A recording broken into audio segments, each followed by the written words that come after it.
দক্ষিণবঙ্গে বন্যা হচ্ছে, ৩৯ জন বাংলাদেশি নাগরিক মৃত্যুবরণ করেছে। বাংলাদেশের একটা মন্ত্রণালয় রয়েছে, ত্রাণ ও দুর্যোগ মন্ত্রণালয়।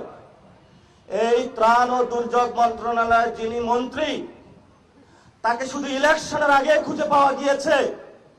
ইলেকশনের পরে এই বন্যাগ্রস্ত মানুষের মধ্যে তাকে একদিনও আমরা দেখতে পাই নাই। টিভি স্ক্রিনে দেখতে পেয়েছেন আপনারা? এরা হলো জাতির মহাপ্রতারক। ইলেকশনের আগে আপনাদের কাছে আসবে, আমি এইটা করব, সেইটা করব, ওইটা করব, উন্নয়ন করব। ইলেকশনের পরে এদেরকে পাওয়া যায় নারীর সাথে, মদের আড্ডায় এবং দুর্নীতি, সন্ত্রাস, চাঁদাবাজিতে ব্যস্ত। ইলেকশনের পরে আমাদের বন্ধু বিএনপির যারা স্বরাষ্ট্রমন্ত্রী হয়েছেন, যারা আইনমন্ত্রী হয়েছেন, যারা প্রধানমন্ত্রী হয়েছেন, তাদের স্মৃতি ভ্রম হয়েছে।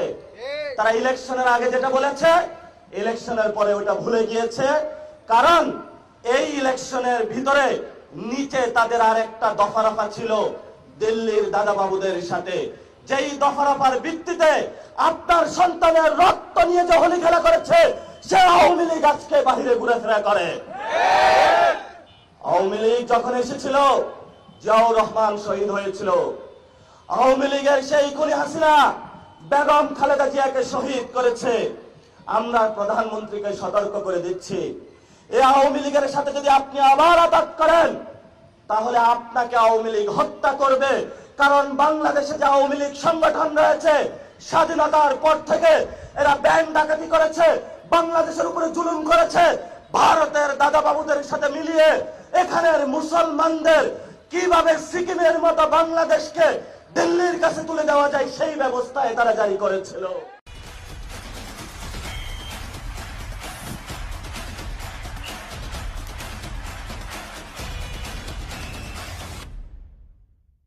বিজেপি, আরএসএস যে গুন্ডা বাহিনী, আমরা তোমাদেরকে হুঁশিয়ার করে দিতে চাই, বাংলাদেশের মুসলমান, হিন্দু, বৌদ্ধ, খ্রিস্টিয়ান 47 আজাদির লড়াই করেছে, 71 যুদ্ধ করেছে, 90 করেছে, 24 করেছে।